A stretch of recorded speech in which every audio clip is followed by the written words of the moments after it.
ஈழத்தமிழர் பிரச்சனைக்காக எல்லோரும் ஒரே குரலில் பேச வேண்டும், ஒரே மேடையில் நிற்க வேண்டும், ஓரணியில் நிற்க வேண்டும் என்று நாம் பேசியது இல்லையா? காவிரி நீர் பிரச்சனைக்காக ஒரே அணில அனைத்து கட்சி கூட்டம் போட்டு நாம பேசுறது இல்லையா? அனைத்து கட்சி கூட்டமும் ஒண்ணுதான், மாநாடும் ஒண்ணுதானே, என்ன பெரிய அதுல வித்தியாசம் இருக்கு? கலந்தாய்வு செய்யலையா? காவிரி நீர் பிரச்சனைக்காக ஒரே அணியில், ஒரே இடத்தில், ஒரே களத்தில் நாம் கலந்தாய்வு செய்கிற போது ஏன் மது ஒழிப்புல ஒரே இடத்தில் நிற்க கூடாது? இதுதான் விடுதலை சிறுத்தைகள் நிலைப்பாடு. இது திருமாவளவனின் தனிப்பட்ட இயல்பு. இது ஸ்பெஷல் ஃபீச்சர்.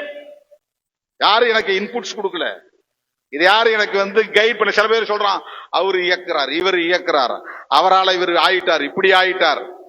என்னை இயக்குவதற்கு இங்கே எந்த இயக்குனரும் உருவாகவில்லை. அப்படி ஒரு இயக்குனர் கிடையாது. நான் 100 பேர்கிட்ட கருத்து கேட்பேன், ஆனா சுயமா முடிவெடுப்பேன். இதுதான் 35 ஆண்டு கால என்னுடைய அரசியல் பயணம்.